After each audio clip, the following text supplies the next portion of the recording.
Welcome back, boys and girls, and welcome to another session of I Didn't Know That About Wyoming.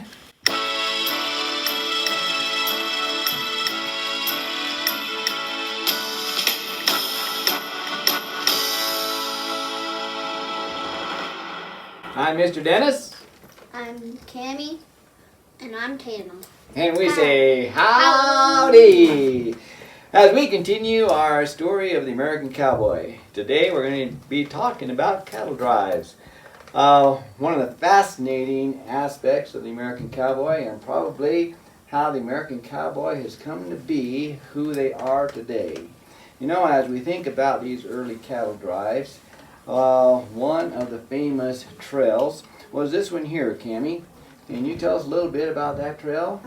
It's the Chisholm Trail, and it started in Antonio, Texas to Abilene, Kansas. Yeah, about 1,800 miles is what they actually traveled with some 1,000 head of cattle. Can you imagine driving that many head of cattle that far? Well, you know, Tatum, as we think about these cattle drives, do you think there was any danger? Yeah. What might be some of the dangers they had to face? There could have been bad weather. There could have also been Indians and cattle. Cattle rustlers? Rustlers. Yeah. And also the most dangerous was stampedes. Oh, yeah, those stampedes. In fact, it was the stampedes that killed most of these cowboys that would wrangle these cattle along these drives. But many of those other dangers that you talked about were reality. It was part of their life. So rather than that romantic life of the open prairie and peace and calm, the life of the American cowboy was often dangerous and lonely. Days and days on a trail taking care of cattle. Well, we had of course, the Chisholm Trail that Cammie talked about. The Chisholm Trail became a very important one because it started the cattle drive from the south and brought cattle up north, you know, as far as Abilene, Kansas. Well, a second trail was started. Remember what that trail was, Cammie? The Goodnight Love Trail. Yeah, the Goodnight Loving Trail.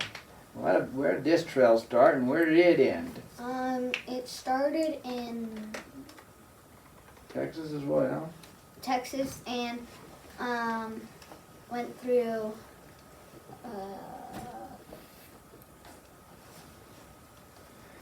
one of those cities that's not too far from us where you used to live. Denver, Colorado. Yeah, up to Denver, Colorado. Thus bringing the cattle even closer to the state of Wyoming. And through the Goodnight Loving Trail, Goodnight was one of the large ranchers. Loving was another one of the Goodnight large ranchers, and together they combined and begun this trail, herding their cattle from Belknap, Texas, clear up into Denver, Colorado. And it was from this area here that in about 1856, Story Nelson began to look at the possibility of bringing cattle from Texas and taking them clear up into the gold fields of Montana, where the gold miners were in need of fresh meat. And so he began what became known as the Bozeman Trail. So Cammie, can you tell us a little bit about where the Bozeman Trail went? It went from Fort Laramie past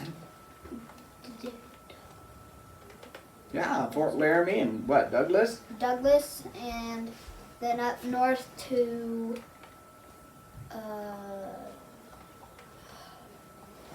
Was it Fort Phil Kearny? Fort Phil Kearny. Yeah, Fort Phil Kearny. You know, it was interesting as Story began to bring his cattle up. He didn't have much resistance, even though he was told he ought to worry about the Paiute Indians who happened to be on a rampage at that time. But he was having pretty good luck until he hit Fort Kearny. And at Fort Kearny, the soldiers stopped him. And they said, "I'm sorry, you can't take your cattle any farther. The hostility of the Indians is too bad and is too great a danger, and you're going to have to turn around and go back." Well, do you know what Story did? No. He snuck out in the middle of the night with his men and the cattle and drove them right past Fort Kearny, past the borders of Wyoming, right in through Montana, and took them right over to the gold fields where the miners were so grateful for this fresh meat that was coming in. Well, this is important to Wyoming's history because this then showed that it was possible for cattle to be grazed here on the plains of Wyoming. In fact, just before that, there was a man by the name of Major who came in, and he was taking cattle north, but he got caught in a winter storm. And because of that, he had to turn his cattle loose around the areas of Cheyenne and Laramie and the plains there, and hoped that they'd be okay. Well, when he came back the next spring, guess what? What? He found that his cattle had not only survived, but they had thrived. They had grown and gotten bigger. And that's when he realized that Wyoming would be a good place to raise cattle. And so he started one of the first cattle ranches here in Wyoming. Now, other trails that came into Wyoming came from Oregon. And they came down through Idaho. In fact, they came right down through what we call Star Valley today. And then they cut across what we call the Lander Cutoff, which is a trail that breaks off actually from the Oregon Trail and heads over to Lander and Riverton, where many of the large cattle ranches, as well as in Cheyenne and Laramie, begun to grow and to prosper. And so that's how cattle actually became part of the history of Wyoming, was from these early cattle trails. Now, I think about these cattle trails, and there must have been some important people or positions that everyone needed to know and to learn and to understand. In fact, you can see, boys and girls, on the screen there, actually how a cattle drive was set up and the key people who rode the trails with herding the cattle. Of course, the trail boss, he was the one in charge. He made sure that everything was going as it should. In front of the trail boss would always be the cook wagon, where the cookie, as they called him, would oftentimes ride in hours before the rest of the cattle would arrive, so that he'd have a hot meal ready for him when the cowboys came riding in. But, Cammie, who followed the trail boss? The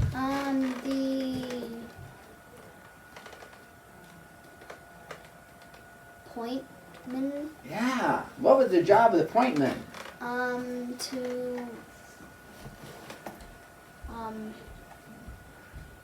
What do you generally do with a pointer?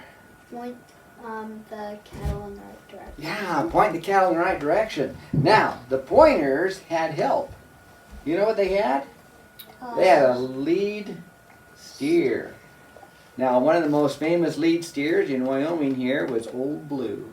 Old Blue actually made over 5 trips across the trail from one point to the other in order to get the cattle to the rail stations, where they put them on railroad cars and ship them back east for slaughter. A good steer like Old Blue was very valuable to the cowboy. But once Old Blue got old, they retired him and they let him live in a green pasture for the rest of his life. and didn't have him do any work but just kind of eat and lay around because of the good job that he'd done. So the pointers would take and make sure that the lead steer was taken in the right direction, and then came the Swingmen. yeah. What would the swingmen do, The Tatum? swingmen would kind of go back and forth from the middle and the outside to try to make sure that all the cattle is in line and stayed together. Yeah, that's right.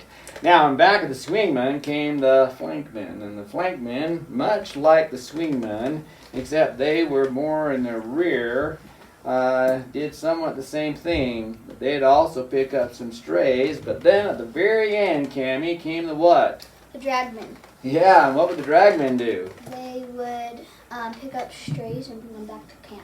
Yeah. In fact, sometimes the dragmen didn't get into camp till way after dark because they were so busy picking up stray cattle along the way and making sure that the herd was safe.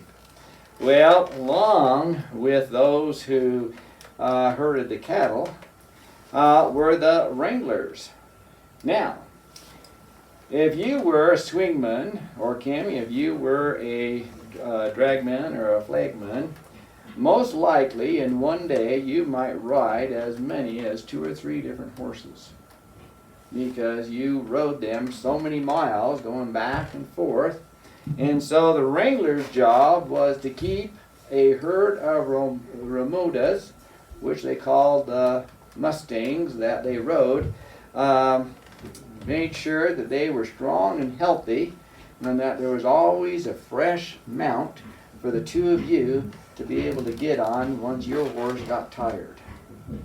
Well, as these cowboys would ride into camp late at night and they'd get their meal, do you think their day was over? No. What do you suppose they had to do then? After they ate, they probably went back out. Well, you're absolutely right. They had to take turns to eating up at the middle of the night, and they would literally go out amongst the cattle that were mulling around there, and they would sing them songs. In fact, the songs such as Home on the Range, I'm a Lonesome Cowboy, Get Along Little Doggy, and many other famous Western songs came about from the songs that these early cowboys would make up and sing. Now, Tatum, why do you suppose they would sing to the cattle? I have no clue. Cammy, what do you think? I don't really know. Well, let me ask this question. What makes you guys kind of sleepy and restful and peaceful? If somebody is what? Reading to you or singing to you. Doesn't good music just kind of help you do that? Well, Mr. Dennis just happened to bring his guitar with him today, and I'm going to sing you one of those famous cowboy songs that they sing while out taking care of their cattle. And it's called The Lonesome Cowboy. And it kind of goes like this. Now, I'm not the best singer in the world, but neither were they. All right? So we ready? And if you guys want to sing along with me, you're welcome to do it. This song is pretty easy.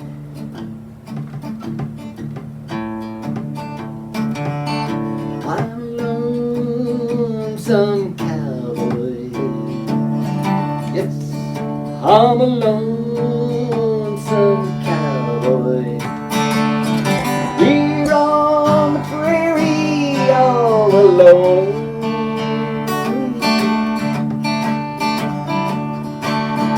Haven't got a mother, haven't got a father,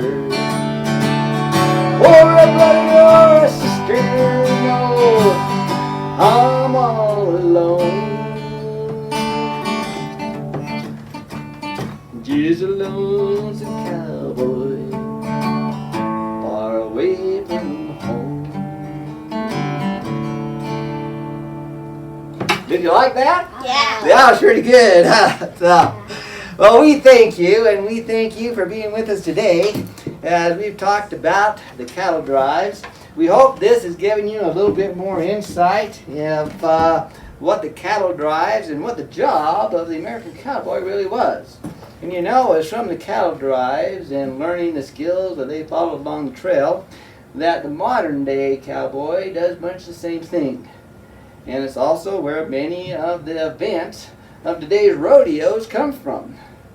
And so as you attend a rodeo this summer, think about some of the events that take place and realize that those events also occurred and started on these early cattle drives. So we thank you for being with us, and we'll look forward to our next session of I Didn't Know That About Wyoming.